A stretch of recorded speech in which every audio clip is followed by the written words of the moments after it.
It's Marty again back here in my teeny tiny kitchen. Today, what I'm going to do is what I call better than food truck stuffed and arepas. And I've got my daughter Sage in the back here. Hi. She's laughing at me. Yes. So if you've had arepas at lunchtime when you've gone to the food truck or you've gone to some local little hole in the wall that has some South American food and you've had arepas, these are going to really blow your socks off because I use a very special ingredient that makes it extra tasty and really soft. The first thing that I'm going to start with is with the stuffing.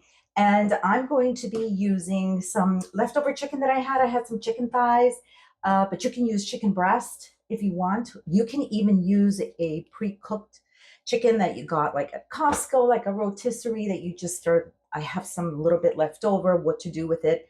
All you have to do is pull it apart. In South America, we call it pollo desmechado, which means full chicken. And so that's what we're going to do. We're going to put some special flavors in there and we're going to make a very yummy slaw to go with it also. So I just finished doing the chicken. So I pulled that apart. And this was actually just 4 chicken thighs. Actually, I got quite a bit out of that, 4 chicken thighs. I want to get my pan nice and hot so that I can start sauteing some veggies. I'm not going to be chopping for you today because I think you all know how to chop. And I want to get through this quickly for you. I have here some diced onions, roughly diced. It doesn't have to be, perfect. This is not home cuisine. It's home cooking. It's going to be delicious. It really is. Okay, so I have a small onion that's diced. Also some peppers that I had pre-diced from something else that I had made yesterday. No biggie, just that much. Okay, so here's the little thing I'm going to tell you. Here's what I like to do.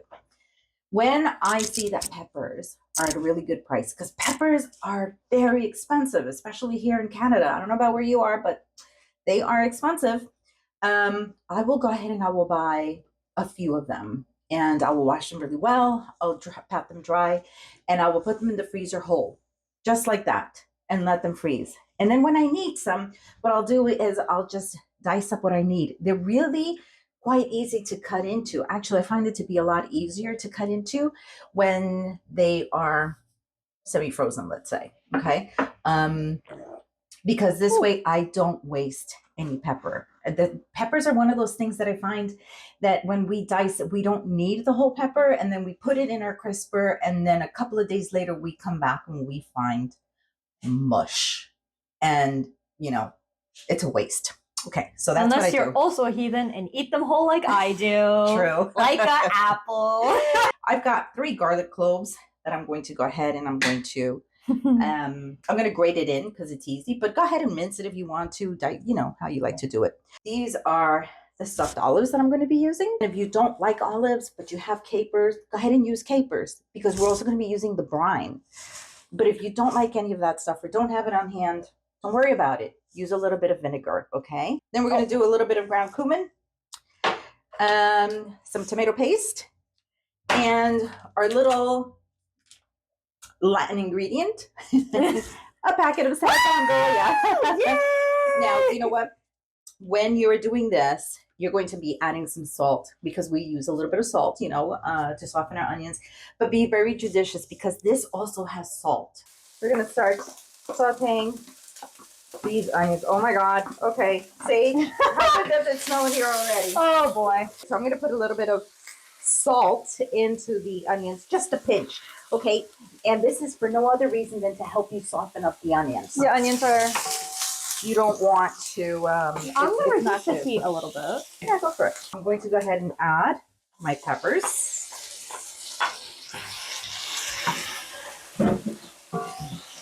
And while that is gently sauteing here, I'm going to get my... microplane so that I can go ahead and put my garlic in here. You can also, in some stores, find little prepackaged frozen containers of garlic.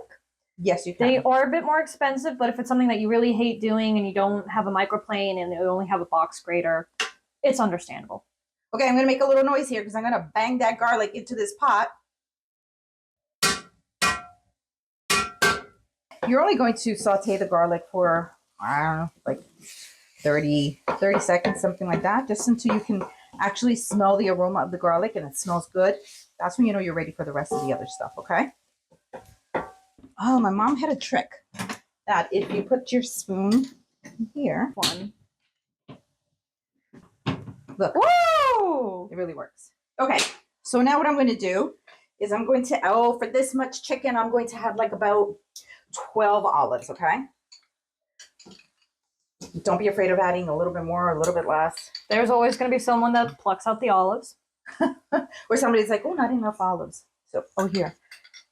I'm not going to deny Sage her olives. Yes! Olives. Best things on the planet. All right, so now we're going to add a little bit of Tomato paste. tomato. Oh, you know what? I wanted to add some cumin first because, and this is how much cumin I'm going to add for all that chicken. It's like a teaspoon, okay? You want to start cooking out the flavors? Yeah, you want to bloom your spices in the oil so they don't taste raw. That's one of the mistakes that some people make. They'll go ahead and they'll make their stew, they'll have the liquid, everything will be bubbling, and then they start adding things like coriander powder or chili powder or cayenne powder, cumin powder. And man, that's never going to cook right. It didn't bloom. It's always going to taste raw and it's going to feel chalky in your mouth. So remember, bloom your spices in the oil and they're going to give you really good flavor. Now, my little Sazon Goya. Oh, the best. Okay, so I'm going to use half a packet.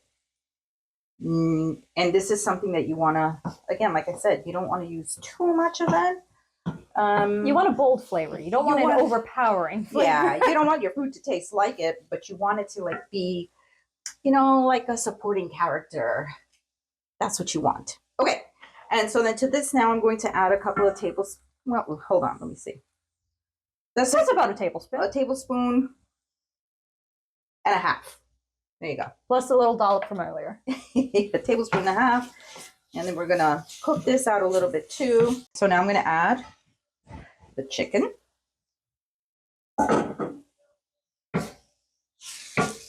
Mix this up. I'm going to add a little bit of black pepper. To this, I'm going to add 2 teaspoons of the stuffed olive brine. Yep. Remember I told you about that poaching liquid? You're going to use like about a cup. You basically just want to cover the base of the pan a little bit. Yeah, because you want it to create juices, right? You want it to be nice and soft and moist. I think I can take it all. So at this point, what I like to do also is because nobody wants to eat a whole olive except Sage. Well, yeah. All right. But what I like to do is I like to take it and just go ahead and mash it in here.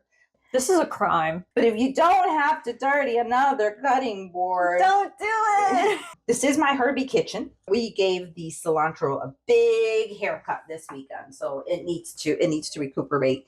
And my basil is also trying to recuperate. We'll show you the bay leaf plant later, but she is going. She's taller than me now. I had to draw the shade because it's way too sunny and it was just getting in the way. You can go ahead and add cilantro to this. Okay. I'm not going to add cilantro to this today because I have a guest that's coming by. We have a guest that's coming by that has that unfortunate cilantro genetic problem where it tastes like soap. To some people, cilantro tastes like soap. I thought that was spinach. No. Whoops. So cilantro. So I'm going to leave it out. One secret ingredient that I forgot to tell you about is something that my mom always used to put in here, which just really puts it to the next level. Believe it or not, ketchup. Ketchup is amazing. Ketchup has a lot of spices too, and it has a little bit of sweetness, and it has a little bit of tang. So yeah, just a squirt. 1, 2. Really? That's abuela's secret? It's not just your grandmother's secret. It's a lot of South American kitchen secrets. We use ketchup. Some Asians too, because like the Filipinos use ketchup also. I have noticed that Western cultures, cooking practices tend to only use it as a condiment rather than a cooking ingredient. Then as an ingredient, right? Exactly. I'm going to cover this, and then we're going to go on to making our slaw. One of the things that Sage and I did is we got ourselves a glass of wine because you know what? It's evening time for us here and we're prepping dinner. So cheers, everybody. Here's a little bit of fun while you cook, okay? Oh, that's so good. I happen to have this one here. Red cabbage, white cabbage, carrot. Yeah, because in our house we like to eat a lot of slaw. Here's the other thing I have. I have some pickled red onions. I just go ahead and do a real quick pickle. So what I do is I like to slice them very thinly, give them a good cold rinse, and then I pour them in a jar with boiling water and some salt and let it sit in the boiling water for like 15 minutes. After that, I let it drain. I drain it, and then I go ahead into the same jar. I add a little bit of salt, a little bit of sugar, and if you want to add cloves or you want to add allspice or bay leaf, you know, go ahead and do that. And then the rest of it is vinegar, and it's really tangy. Look at how. Look at that color. Is that beautiful? All right, so that's going to be going into our slaw. I'm going to add some oil, and because this is finely shredded, I don't go ahead and add. You know how some people will go ahead and add salt to their cabbages to soften them up, to wilt them. I don't do that. I just don't find that it's necessary, especially if I go ahead and I let this sit for a while before serving. It just does its own natural thing. Okay, and some vinegar, white wine vinegar. Okay, where's my salt? Sage, up top on the fridge. Oh, okay. I put my salt here by mistake. All right. So you did. I did. You did? Uh-huh. All right. A little bit. Look. Just, all right. 2 pinches of salt. Keep it light. Keep it light. And of course, we're going to add quite a bit of black pepper because that's another thing we absolutely love in this household is black pepper, freshly ground black pepper. If you like the flavor of fresh cilantro, go ahead and add it in here. It'll be absolutely wonderful. What I would definitely say is do not add cilantro to this and cilantro to the chicken. It's going to be too overpowering. It's too much. So do it in one or do it in the other. Now, another thing people like to add here is sugar. I don't add sugar because I find that the cabbage is sweet enough and the carrots are very sweet. And depending on how you pickle your onions. Yes, they also have a little bit of sweetness. So does that look good? It's nice and glossy. Yeah. Hey guys, so something happened in the recording. We lost a little bit, but basically we want to run you through what the meal is. So we use a white corn meal in our arepas. So typically you want to use either the Colombian or the Venezuelan cornmeal. So if you look right here, you'll see that it's pre-cooked, and that's the kind that you want to work with. So this is gluten-free, so it's a nice alternative to any kind of breads or anything if you're concerned about it.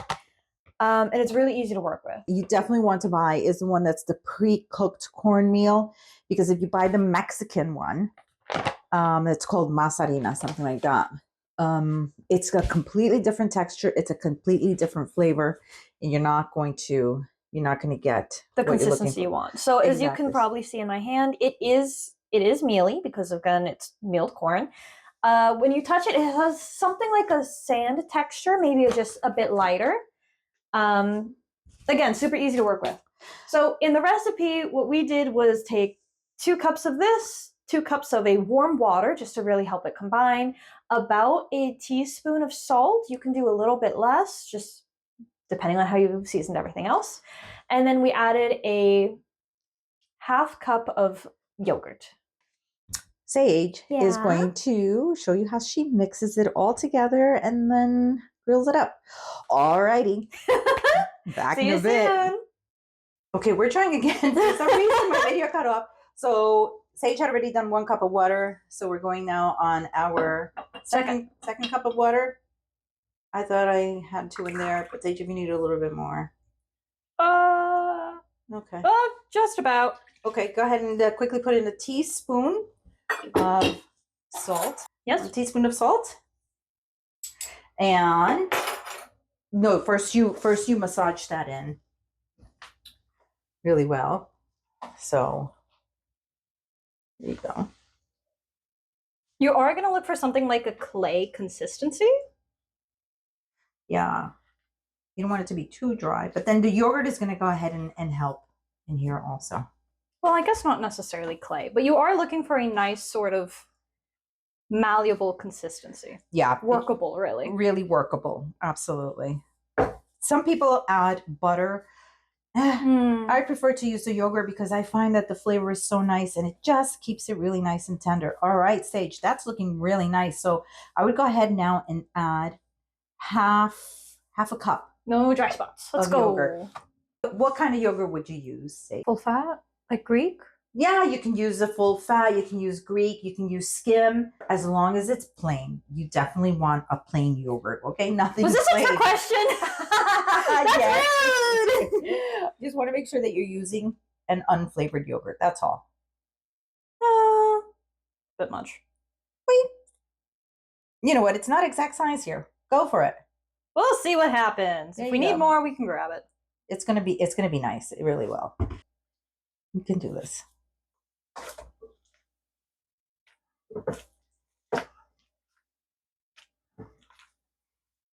So while you're doing that, I'm gonna go ahead and grab myself a little glass of my vino. Because why not? We're really cooking here. Yeah, you're folks. relaxing now. Because right now I'm behind the camera. It's your turn. It's nice, eh? Yeah, it's nice to be in the kitchen with my daughter and with a little glass of wine and just chit-chatting away and, you know, passing on down traditions, passing on down flavors that I grew up with and that my daughter can take on into her life and incorporate into her repertoire, and put it in her Cookbook? in her cookbook, in her rotations, so that she'll always have a little bit of her own history with mama and with the family. where her family comes from. New Okay. Year's, a lot of the time for holidays and such, we actually, most of the people in our family gather together. We cook a nice big meal all together the day before. Yeah, we do traditional meals. Maybe one of these days we can go ahead and do those. How does that feel to you?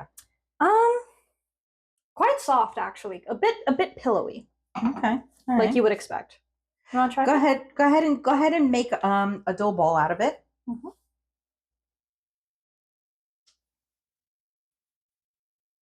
Nice.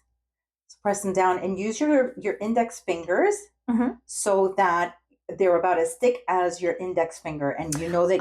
Okay. Yeah, and just keep moving it around so that you get a nice uniform as much as you can. You want to aim for a circle, but it doesn't matter because you know what? They kind of cook up into a circle anyway. And honestly, the shape is not going to affect the taste. No, not really. How's that feeling? How's that looking? It feels, Nice and soft, right? yeah, still Okay. soft. All right. Kinda so go smooth. ahead. Yeah. So go ahead and put that on the side. This is what the arepas look like. Nice Mama and helped me ready. fix them. Gracias, Mama. Okay, so we started preheating the pan. Okay, the cast iron pan. So you can see it right here. Yep. And so what we like to do is on the just a little bit of butter. We So- like to just brush just a tiny bit. This is also on medium heat. Yeah, on medium heat. And this will help it form a little bit of a crust and prevent them from sticking. Though you can still do it on a dry pan, but I like to take that little extra step and just keep a little bit of a little butter. Well, also, Butter. if you have a well-seasoned cast iron, Yeah. sticking is not really something you have to worry about, unless it's like a meat, but that'll release on its own when it's properly cooked. Yeah. All right, I'm going to put that aside in case we need it again. Okay. How does that feel? Put your hand over the heat. Nice and warm. Toasty. Nice and warm. Okay. All right. So go ahead and gently put. Yeah. There you go.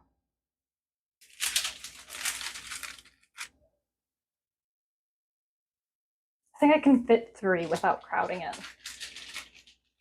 Eventually, you will be able to fit the fourth one on there. Just give them a little bit of time to set a little bit of a crust, and then you'll be able to move it over, and you'll be able to squeeze the other one in there. You'll see. There you go. Okay, excellent.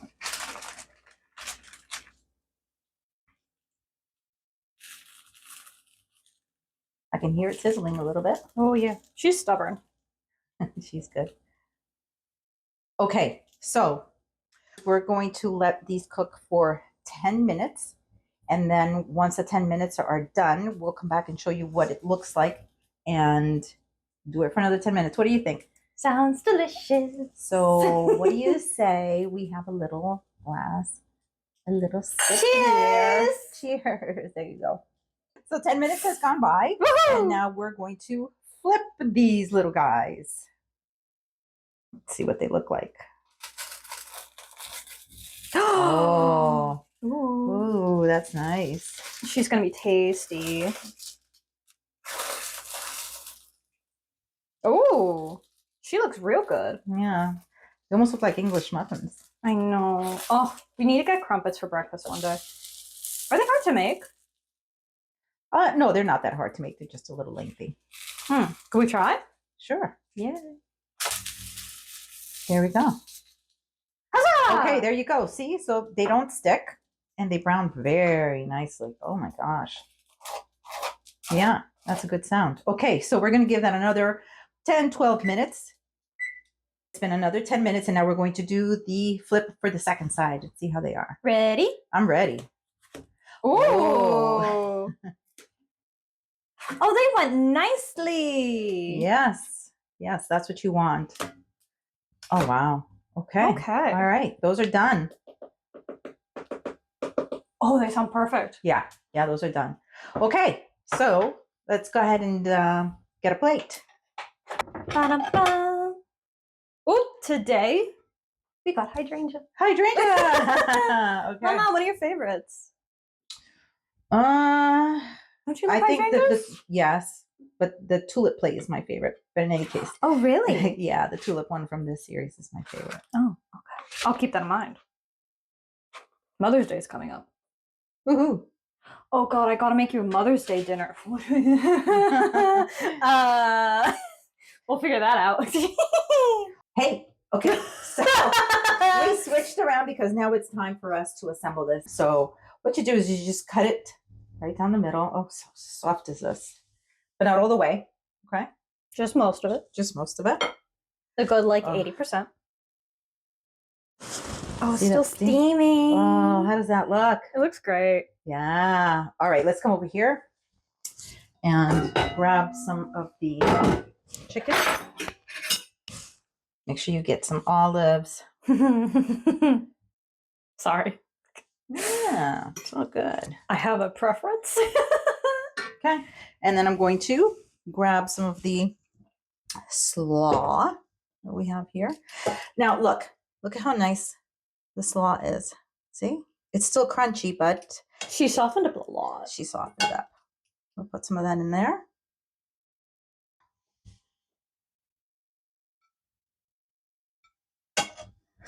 And then close her up. Okay, it's time to do a taste test. Cheers, Sage. Thanks for helping. Let's see. I helped a lot.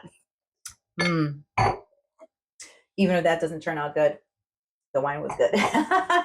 Hey, what do you say I split this one in half and we can taste test it? Oh, Look at that.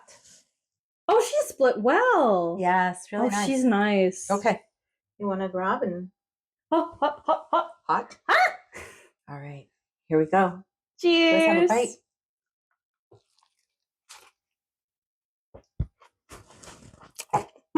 Mm.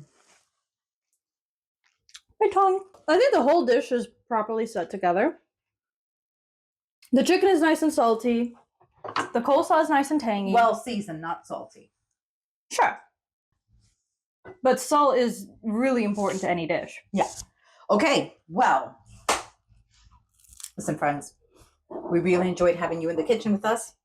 I hope that you enjoyed it too. We hope that you learned something. We'll see you next time, Sage and I. Thanks. Bye.